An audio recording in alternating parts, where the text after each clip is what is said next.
Dr. Pooplove here, and today we're bringing you the long-awaited episode 5 of The Last of Us Factions Poopcast. This is the show made for Factions heads, made by a Day 1 Factions head. And today we're going to do some patch history lessons on patch 1.05 for the PS3.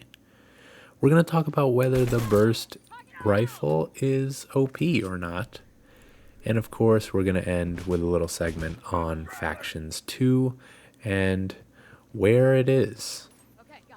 Where is it? But first, I want to get to a little bit of housekeeping. First of all, the Pooper Troopers have been riding hard for the bowel movement. Right now, we have, as of recording this, I believe we're almost 150 subscribers away from 1,000. That is so awesome and amazing, and dang, you Pooper Troopers are riding hard. The other thing is I have a few video ideas that I'm trying to get out. Dr. Pooplove is busy, and so it takes a good amount of time to edit some of these, but I want to get you more of them. I have some cool ideas down in the pipeline.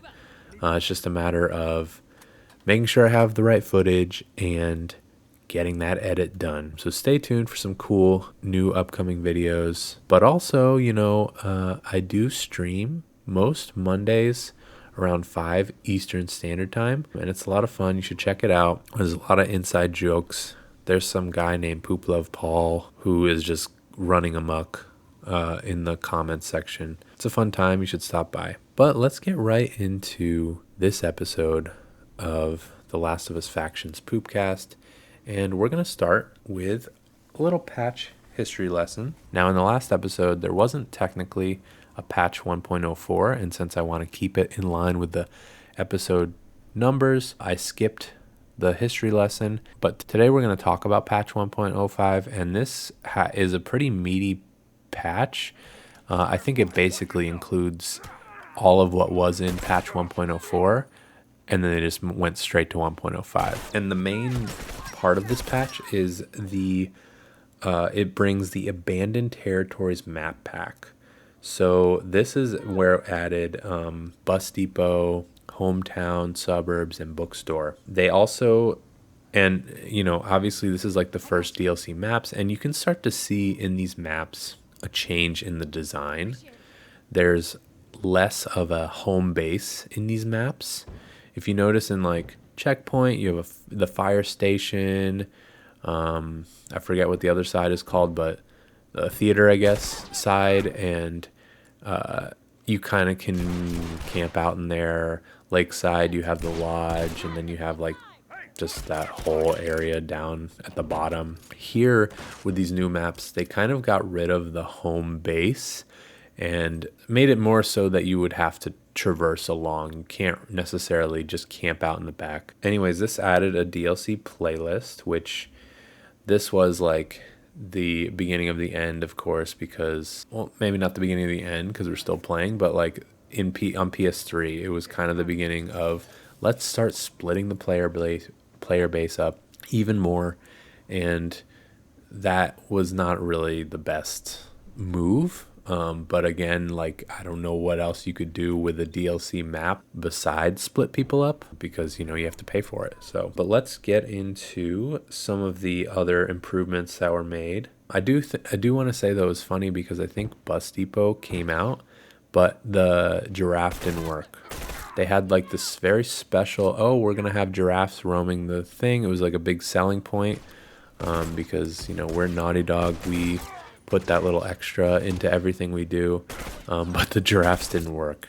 And so it was just kind of funny as we all sat in Bus Depot looking and trying to figure out where the giraffes were even supposed to be. And I don't think they actually fixed it for PS3. I think it was only fixed when the remastered came out. But this patch also fixed an issue where players on the winning team would occasionally get fully crafted items or machetes, while players on the losing team would get incorrect items. So basically like fix the welfare system a bit. Players would no longer get comeback weapons when they're winning by more than a small margin. So I think even when if both teams were low, but one team was ahead, the team that was ahead would still get kind of like some big items, which was a bit crazy. Fix the consistency of comeback weapon spawning. So they did tweak a number of these comeback weapons that would come out of the boxes. Spawning logic was adjusted in the 2x4 spawning logic was adjusted in supply raid. They fixed a bug where occasionally it would be impossible for a player to receive a 2x4 in game. I remember this. It was like, I don't know, it was like you didn't get the first box or you didn't get the second box or something would happen and you would not get a 2x4 the entire game. And it was really frustrating, especially if you had Brawler on and wanted to get that perk. It also reworked the initial 2x4 spawning logic to make the first 2x4 spawn a bit later to balance the escalation of the match. Yeah, that was another thing where the 2x4 would just spawn in the second box and you could just run straight to the second box, grab it, and have one already. And it was like guaranteed. So I think they made it a little bit more random. The next one, the additional hit on modded melee weapons has been moved from Brawler level 1 and level 2, and the health gain has been moved from level 2 to level 3. So in this case, they basically swapped what level 1 and level 2 were. Initially, level 2 was getting that health back. I think people were mostly using level 1, which was the additional modded melee stick, which is more beneficial. So that's why they made it more points to have that piece. They also added a parts bonus for late joiners based on when you join the match. I don't think that's ever been totally right though. I will sometimes late join a match and don't get my parts right away. Or I'll get it like at the end of the match. Like that, it's still a little bit messed up, but I think at least they put something in there, I guess. When late joining beyond the first 2 minutes, that match will no longer count towards any clan progress or missions. Okay, yeah, so that was, people were getting annoyed. They pick like a healing mission and they late join at the end of a match and they couldn't get their stuff done. They fixed an issue on checkpoint and lakeside that had locations where some items could not be picked up. I don't quite remember that, but that's good. Made a fix to prevent players from being able to climb the tilted flagpole on high school map. I never actually saw this or anyone trying this, but I guess you could get pretty high on that flagpole, which would be kind of funny to see. Then fix an issue with level graphics dropping out on the dam. Then there was some interrogation mode fixes. The games no longer ended in ties unless both teams were on the same section of the unlocking process. So I think it used to be that even if you had, like, let's say you had one team had one notch on their interrogation box open, the other team had two, it would just be a tie because both teams technically didn't open their box. So they made it so that, okay, the team that has two notches would win. The additional parts bonus for winning by a large margin is only awarded when the lockbox is fully unlocked. Okay, so you would get more parts if you fully unlock the box. Kill card now correctly describes whether your character was executed or interrogated. Okay, interesting. Oh, I think, yeah, it was off. Fire on the ground from a Molotov now damage the player when they attempt to unlock the lockbox and will properly interrupt the unlock process. Sounds have been added to the interrogation animation. Interesting. I don't remember there not being sound there, but okay, that's good. Fix a bug where end of the match music was not playing in interrogation mode. Okay, so and then technical fixes. Intro speech should be longer, occasionally be heard twice at the start of the game. I think that's when you're moving out and you're like, let's get them. And then a flashing exclamation mark will be shown on DLC option for when new items are added. Okay, so that's just shows you an exclamation point if you haven't bought it yet. So yeah, that was a pretty big patch. There was a lot of updates made, and then of course the 4 brand new maps. And I just remember it was so exciting getting into those 4 brand new maps and being with, everyone as we were trying to rediscover. That's one of the coolest things about when a game that you love has like an update like this where there's new maps or just some brand new stuff, is like everyone's out there just like getting a feel for it. It's almost like they're brand new players again. And That's one thing I'm really excited for Factions 2, because we're just going to get that in spades. All right, so now let's move on to the topic of today's show, and that is whether the burst rifle is OP or not. And I'm bringing this up because recently I had posted a video on the large firearms that I wanted to come to Factions 2. And I talked about the burst rifle and how I do want it to come back, but I do want it to be slightly tweaked. And I get some comments in the comment section, both for and against that. Some people like the burst the way it is and they don't want it changed. And then other people were like, why do you want the burst to come back? That's like a try-hard toxic weapon or something like that. And so obviously my opinion is maybe a little different than both of those sides. And so I want to just outline it here, what I think. And, you can feel free to let me know how you feel in the comment. But my thought is that the burst rifle is OP, but it's not so OP that it needs to be nerfed into oblivion, or that it needs to be removed from the game, or that much really at all needs to be done with it. The burst is a very powerful gun, of course, and it can dominate, but so too can other guns. Semi-auto and variable rifle can both dominate and be really good, but there's a few things that sets the burst still apart from those. And the main thing I see with the burst is basically what it was pre-buff. So in one of these patch history lessons, I'll be talking about the buffs that were made to the burst rifle. But when this game first came out, the burst rifle was, in my opinion, is probably the most balanced it's been. And it was 400 to upgrade once, 800 to upgrade twice, and was not quite as effective against armor. There may have also been some ammo tweaks or ammo buffs that have occurred as well. And these are all things that I think give the burst an extra level of advantage over some of these other guns like the semi-auto or the variable rifle. It did receive a buff midway through. Now, when this game first came out, people thought the semi-auto was OP. They even thought the bow, some people thought the bow was OP, which, I mean, yikes. And I remember I was active on the Reddit, the Last of Us Faction subreddit, and people on that subreddit at the time hated on the semi-auto a lot.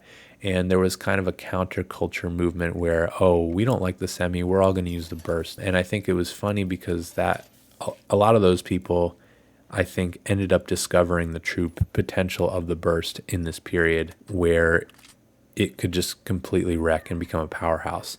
Now, by the time I think it started catching on that the burst was actually super powerful, Naughty Dog, I'm not sure they were quite aware that the community knew about this stuff. And so then they added this buff because they wanted to make sure that the semi-auto wasn't considered the most overpowered gun. They wanted to bring up the burst, and they also buffed the hunting rifle at this time as other viable options. Now, when they did do this buff, it reduced the upgrade amount to 300 and 600. They made it more effective against armor, where it now was only 2 burst shots to down against armor, which that shreds armor, by the way, because the burst shots are so fast. And they also, I'm not sure if there were tweaks on the ammo or not, but I will say that I think that the ammo that you get from a burst rifle drop is partially why it's OP too, because most guns, when you down and execute someone,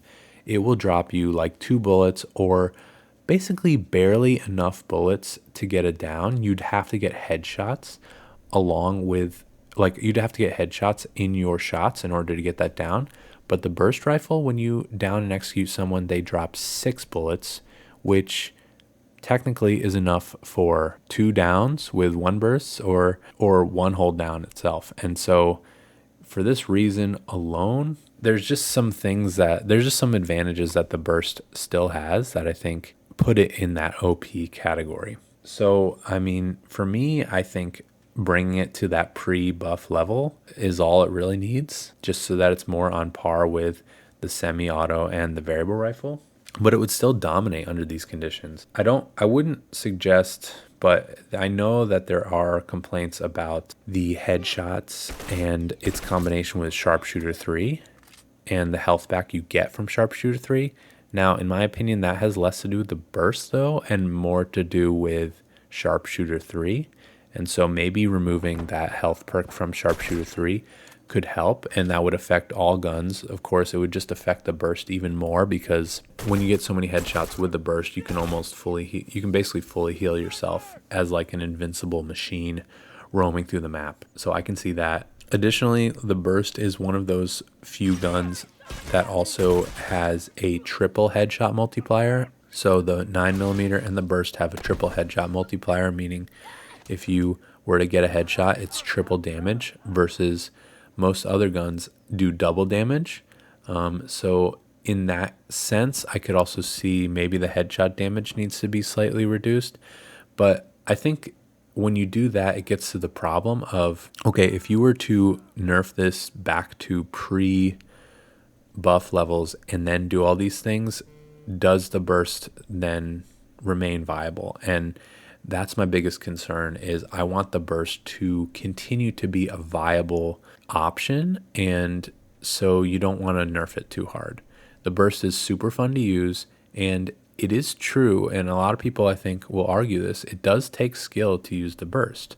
The burst, you can't just walk out day one and start owning with the burst. You need to develop aim and understand the mechanics of the burst. And so there is a skill threshold that you need to move beyond in order to get to the burst. It's just that once you get beyond that threshold, it becomes super, super powerful. But, when you have some of these other guns, like my pet peeve, the Frontier rifle, a lot of people don't like the TAC shotgun. That is like just body shot city. You don't really need to get a whole lot of headshots with these guns, and you can kind of just hide behind walls and body shot all day. I think there's something to be said about that as well. And the other thing I just want to mention about the burst is, while I do think it's overpowered, I don't think it's so overpowered that you can't dominate or destroy a team of bursts with other guns. You could do it with a variable rifle. You could do it with the semi, although the semi struggles, I think mostly against armor. And that's one of the things about the burst that I don't like, is it shreds armor versus other guns. If other guns shredded armor better, I'd be good with that. Maybe if the semi-auto had a little bit of overshoot damage on the armor, then that might help. But yeah, so that's my thought. I mean, obviously Naughty Dog is not coming in here and making any patches, so the burst is where it is, and it's going to stay that way. But yeah, I do hope that they don't make it. I'm sure they're going to bring it back to Factions 2, and I just hope they make it viable. I do have concerns. I remember in Uncharted 4, the Metler, for instance, everyone loved it in the beta because it was kind of like a semi-auto, rewarded good aim, but it was a little bit strong. Everyone was using it, and it only took a few bullets to down. But Naughty Dog took it and made it this spammy weapon. Like when Uncharted 4 came out, the Metler was then this spammy weapon, and it had like this crazy recoil, and it was just no longer fun to use, and people stopped using it. And that is my concern. I don't want to have a burst rifle where like the bullets are flying everywhere, no one can get anyone down with it, and it just sucks to use.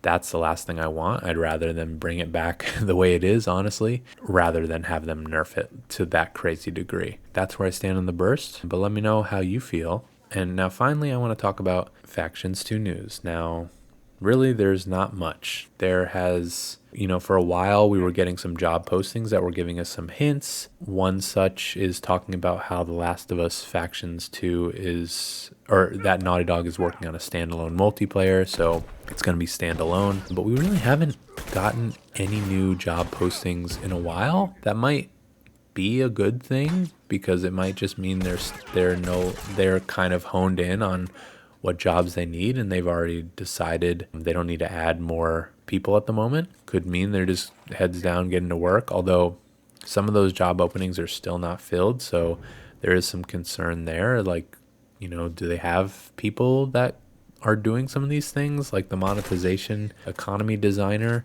Obviously, they're going to release this game trying to make money. So, like, what's the deal? Don't they kind of have to have this person hired at this point if it's going to be close? The only other thing is The Last of Us Day is kind of coming close. It's towards the end of September, and I know there's not really any confirmation of them talking about it or announcing anything or whatnot, but I know a lot of people have their sights set on that day as potentially a big day for Factions 2.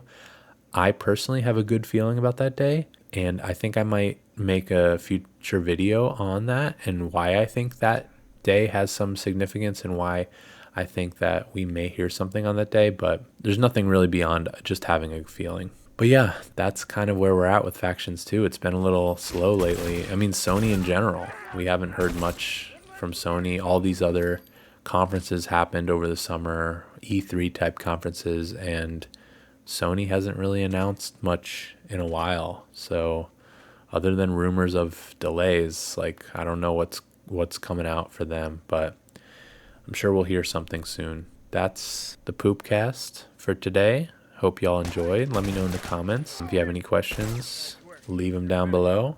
Otherwise, I hope y'all have a good week and stay poopy.